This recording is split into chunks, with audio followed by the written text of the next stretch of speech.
you two? You're good. Yeah, that was done a great presenting. session. Yes. You just presented here. We're in Napa. We're at Social Media Summit. Before we get into it, do you want to introduce yourselves?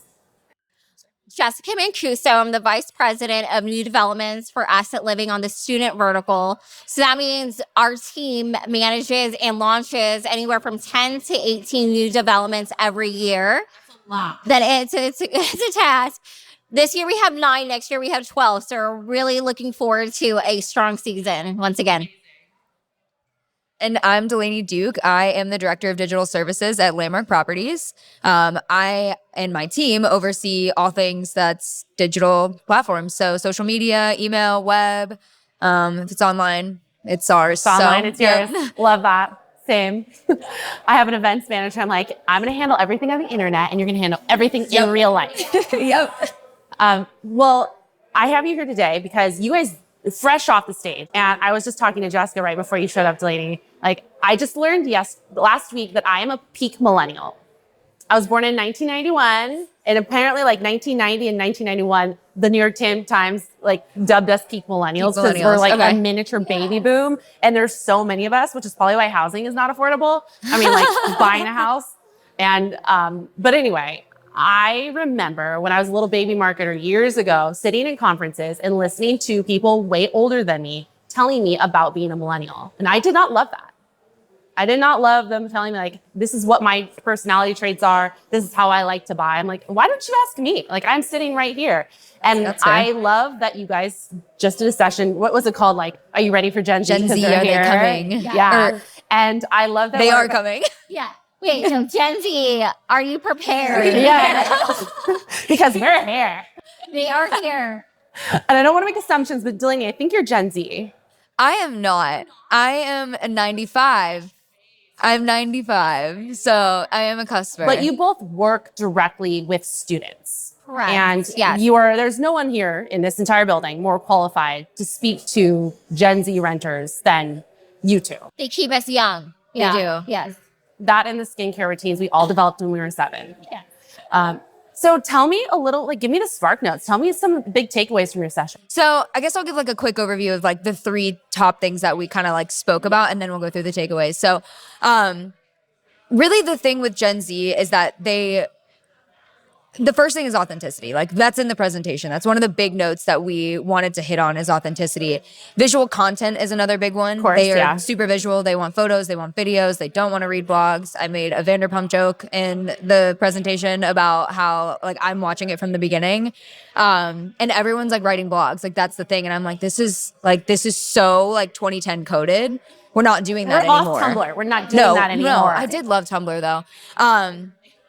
And then, am I missing one? Oh, they're super socially conscious. So like the things that they're looking for out of a brand and the relationships that they have with brands, like they want something that aligns with their values. And I feel like so often in housing, it's easy to like scroll through so many profiles and see like nothing but like graphic content or like just stuff that's like very, very canned. It's very forced. Like it's like, I need a calendar to fill. So like, I'm just going to come up with all these like random topics and it doesn't feel authentic.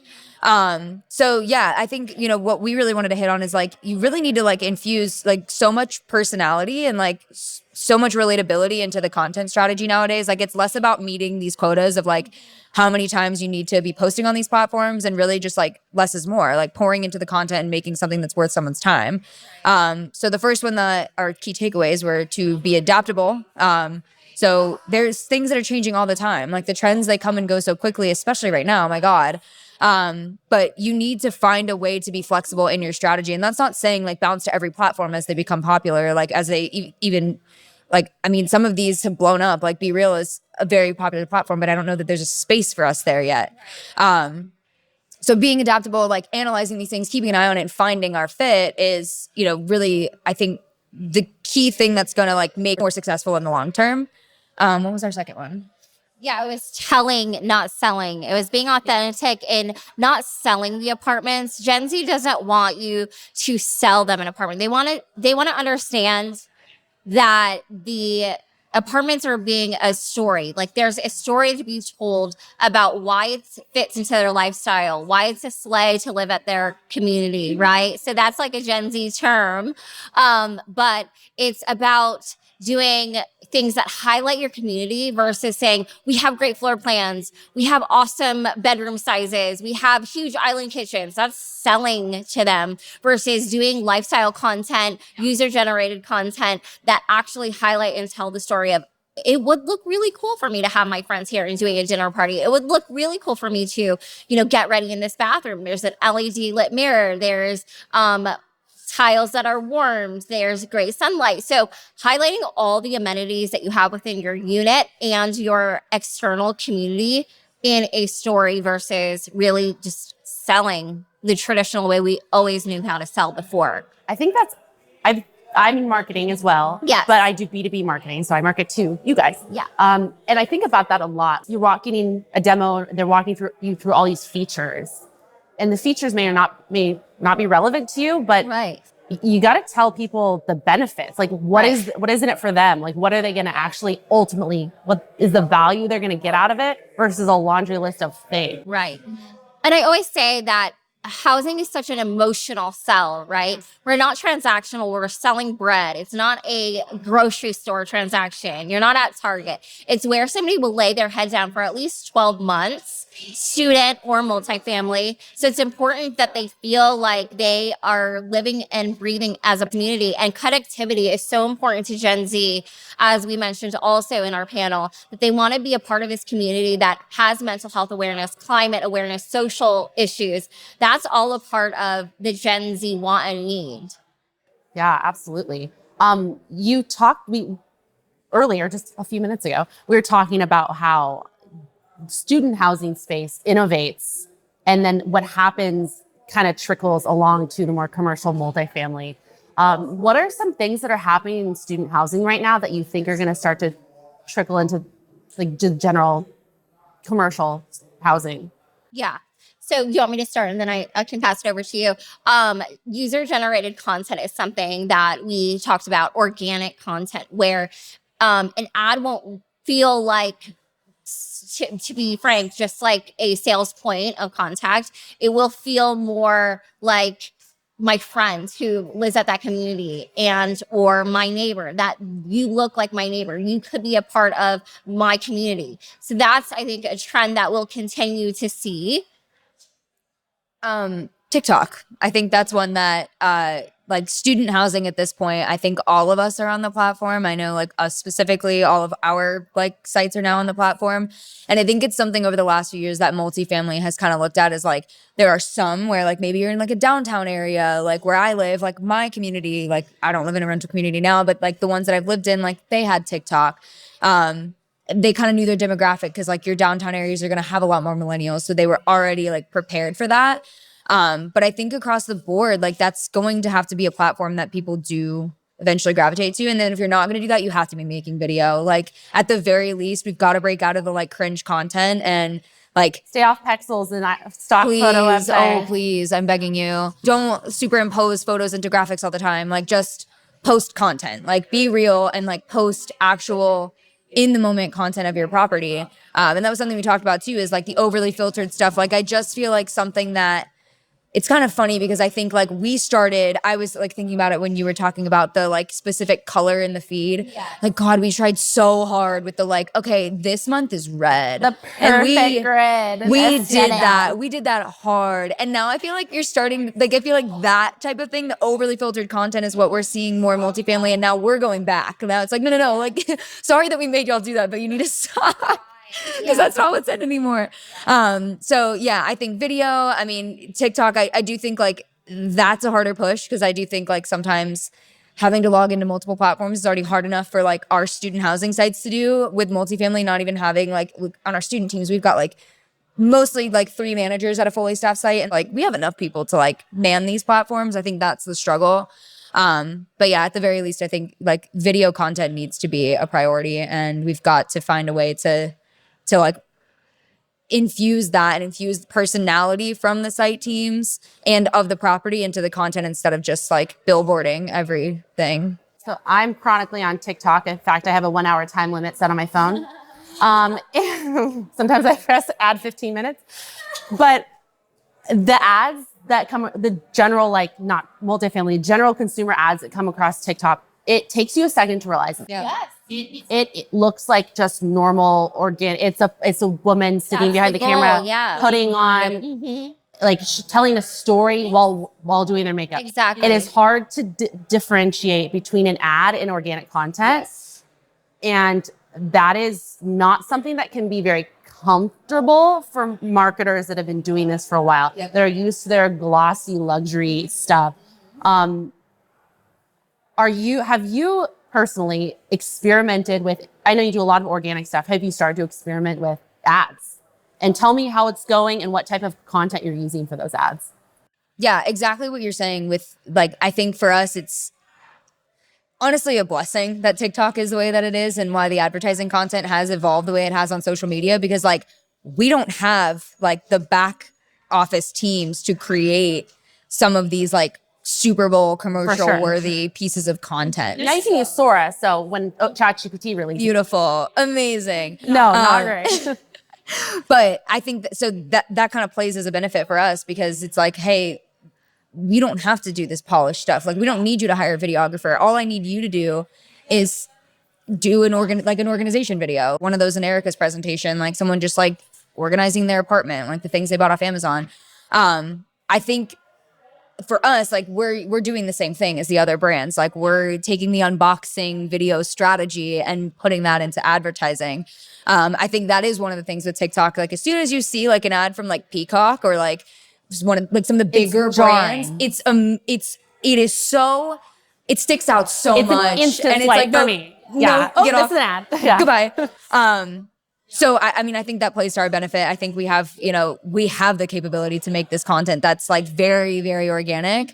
And I think what is challenging is sometimes our teams want to be like, I don't know, like they want to use a cute trend to be like, when I signed here and I could have signed here for like $1,200 a month or whatever. It's like, okay, yes, but like this is now very clearly an ad. So like just do something like fun and normal. Like, I think that's doing more for our actual like brand awareness than just like blatantly saying rent and like selling, like again, telling instead of selling is what we should be doing. Yeah. Well, like you said, Jessica, live in the space. Yeah. Just record yourself living in the space. Yeah. Pick out what is the most popular thing. Like on tour, you get the best feedback about. Is it your island kitchen? Is it your large dining spaces? What is it? And film around that. But I will say, some of our best performing content is an iPhone image of something, and that works really well. It doesn't need to be a professional photo shoot, but if it is a professional photo shoot, I would say live in the lifestyle brand. So having realistic models, as you would call it, that look like they would live at your community as a part of your professional photo shoot versus having it really queued up to be super polished. Absolutely. I think you know this about me. We've talked about this. I moved an influencer into a building for 9 months. And that was the type of content I got. And it performed. I used it on my Zillow ad. Yes. And I A/B tested it and it performed better. I mean, and this was a while ago. So it was that glossy influencer like aesthetics, but people want to see people. Yeah.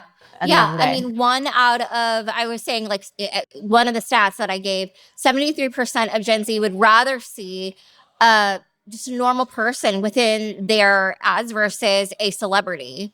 And then 1 out of 3 have bought anything from an influencer before, and 1 out of 4 wants to be an influencer. So they speak this language very well. And so they understand when you have like I recommended this on the session, a musician that may live at the community or a reality star that may live at the community, that fits into, what's happening in multifamily. For sure. So one thing that's been a struggle with any new marketing channel is, how do I justify investing time or money into this thing? And I mean, it's 2024, the year after the Barbie movie, and we're still asking why we should be investing in social media. And we all understand intrinsically that it is absolutely table stakes, but still you can be in a situation where the person holding the purse strings or your boss that controls like the goals of your department, you have to justify what you're going to do. And like, what are realistic expectations for a social media marketing strategy at a property? I'd say it's different for students because students, they live on social media, right? They're on social media when they wake up and then when they go to sleep. I would say with multifamily too, it's just the same. It looks like just the same recently. I would say that so many millennials, boomers are now on social media. My mom's always on Facebook as well. My mom's Instagram handle is cat stuff and more. Yeah. My mom is like, She's also on TikTok right now. exactly. So you have to meet the audience where they are, right? If you're spending the most time at a certain place, that's a place you're going to want to market. Just like back in the day with maybe newspapers or driving down billboards in big cities. Like those are the things that are of the past. You have to tune into what is of the present. What do you think, where in the marketing discovery funnel do you think your social media strategy sits? Are you relying on it for awareness? Tell me everything. Yeah. So I would say brand awareness in all aspects. I mean, I think it would be insane to expect someone to see a couple pieces of content and then go straight to the website and start their application. You're not buying a skirt on Temu. No, oh my God, I say this literally all the time. I'm like, first of all, we only have one product to sell. It's one product, it's one button, there's one conversion. So trying to assume that people are going to like buy an apartment the way they buy a pair of jeans is literally insane. So for us, it's going to be more of a brand awareness type of piece of content. And that's, I think one of the big things that I always like to touch on when I'm like talking about social media and why it's so important is within like the last like handful of years, I'd say like pandemic timeframe, you've had a lot of people posting content about like, here's what I saw, here's what I wanted to buy, and here's what I got. And it's awful. So people are like really honed in on reviews. People have been burned by brands so many times with like just sharing something that's completely not what they expected. It looks completely different from what they got or what they thought they were getting. And the same goes for apartments. Like some of these websites haven't updated their photos since they got the photo shoot done when the property opened. Not ours, Obviously. But people want to see more. They want to see, like I go on Amazon. I use this example all the time. I go on Amazon, I scroll straight to the bottom. Like I'm not going to read about the product, what they have to say about themselves. You go to the reviews with photos. I'm going to the reviews and the photos. And then same thing for like any other website. If I can go look at someone like in the dress or whatever it may be, that's what's going to make me decide to make the purchase. So with social media, even though we still curate the content, we still have the opportunity to infuse content that it looks more organic. It's more in real time. Sure, this apartment complex opened in 2002, but this is what it looks like in 2024. It still looks great. Like we've done a lot of work. We have a dog park now. Like there's all these things that are a benefit of breaking out of that website content and breaking out of the photo shoot, what the brand thinks they are. And, I think people still look at social. Like I go and look at like a restaurant. I might look at their website, but I want to know what's going on at the restaurant. Like, do we have specials, like events? And so I'm going to go to social for that because it's more real time. And I think that's really the big benefit to it. And I think that's, that's the stuff that you have to try to pitch is like, listen, like we can't expect people to trust us off of just our website and off of just our Google reviews. Luckily, I do think that is very helpful, but I think there's a supplement to that. And I think it's social. I think it's providing more content, more things for people to see for them to be like, this looks like a nice place. You'd be hard pressed to find a single person in this entire industry that would say, oh, Google reviews aren't important to my marketing strategy. Absolutely. They're super important. We should be approaching social media exactly the same way we're approaching our online reviews. Yes, I will say I teach my teams this quite a bit. It takes about 17 touch points for you to have somebody actually sign a lease with you, right? Yeah. So those touch points are social media, in-hand flyering, events that you're hosting, tabling at a sporting event, whatever that may look like in that market. It takes about 17 touch points. So social media is just another touch point, and that's what I sell to our clients if they have pushback on the huge digital budget that I'm requesting from them, or big digital event or big event budget that I'm requesting, is that you need to have all these touch points to be able to be successful. Let's talk about content. UGC, user-generated content. Yes, we talked about that. Incredibly Yes. important. We all understand it, and it's cheaper than hiring a video agency, but also it's not that easy to get. How do we get it? Tell me. It's about building relationships with the micro influencers and the brand ambassadors that you see would fit well into your brand. And it's all about relationship building. It's about you making connection to your resident. Let's say you have a stabilized asset and they come in to pick up their package quite often. They're super cute, super bubbly. They have a good social media. You guys follow each other for whatever reason. That's who you want to tap into to make that user-generated content for your community. It's not the grumpy resident that's pissed off about his neighbor, right? So it's about the connections that you make, and that's why people renew with you as well. It's all of those. You're in such a people-oriented industry that I feel like that sometimes overlooked quite a bit. Yeah. I think the other big thing is that, like, we're at such an advantage for UGC. Like, I used this example a few years ago. Like, I am not going to make user-generated content about my shampoo. I use it, like, a few times a week. It's only in my life for a couple of minutes a week. My apartment is in my life literally every day, 24 hours a day in some cases, unless I'm, out of it. So I think, like, follow your residents. Like, they're posting stuff all the time. Like, they're posting, like, the big cheese board they made on their island. Respond to be like, this is so awesome. Like, you turned your whole island into a cheese board. Can we share this? I think that's really the biggest thing is, like, this content's being taken all the time because people are taking content, posting stories and just quick pieces of, what they're doing at your property. Gym content, pool content, their dog at the dog park. So I think it's important to, try to identify those people, have a good relationship with your residents, follow them, and then, have that constant relationship of sharing content. Be like, this is so awesome. Do you mind if I share it? Or if you have someone that's creating content in the gym regularly, be like, hey, would you mind, like, could we collab and would you mind creating something that we could share? Like how you get your workout in our gym. I think all of that comes with, like, the idea of, like, you cannot just be on social to, like, meet your goals. You have to be on social to engage with the community. So the UGC is going to come to you in an apartment complex so simply if you know who you're following. Like, if you follow the people, you engage with them, they're going to have a good relationship with you on social. And they're going to be more willing to, like, share that content. I think about my, like, not my last apartment, but my apartment before that. They were so good with social media and they were so active and so intentional that, like, I wanted to be featured on their page. Like, I was like, they're so much fun. Like, I want to post something that they think is worthy of resharing. So if you're investing in your social media accounts and your residents can see that, they're going to be more willing to allow you to use their content. And again, they're making it anyways. Like, it's always being taken. It's an investment. Yeah. It's not easy. It's a like, relationship. You can't It's just a relationship. go onto Canva and look up your favorite National Donut Day and post about it. Oh my gosh, I was just saying that on the panel. I'll never or forget. on the session. We had our whole podcast 2 years ago. I named it Death to National Donut Day. I love that. That's so important. You cannot just post your rates or your special. Stop that. Can you imagine, like, following your dentist on Instagram and being like, oh, look, cleanings are $150. Great. I just got so much value out of that for my Right. Like, Yeah, I see exactly. your work. I had everyone in the session put their pinky up and promise that they weren't going to do that in the whole Should we session. do that on podcast land too? Yes. What are we not going to do? Tell me. We are not going to post just rates, floor plans, and renderings. We are going to tell a story. We're going to share the brand and connect. I love that. Awesome.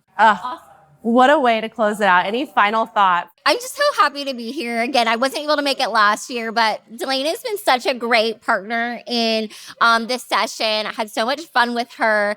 It's such a fun conference. And so I'm really glad as part of the advisory board this year that you're doing this podcast as a recap. And we have great content for the next 3 days for everyone. So yeah. Yeah, I think this conference is such a great place for all of us that are trying to find answers to the same questions to connect and collaborate on how we're accomplishing these things. I think everyone in all of these rooms holds a specific piece of information that can be valuable to someone else. And I think keeping this community going outside of this conference, of, like, navigating all of the digital changes that happen, like, quite literally second by second, is super important. So I'm excited for the rest of the content from this week. And I love being here. It's a great conference. Everyone's, like, so eager to learn. And it's great. Well, thank you for sharing your knowledge with me and your time. I had a great time and learned something. And I promise not to post bullshit. No bullshit.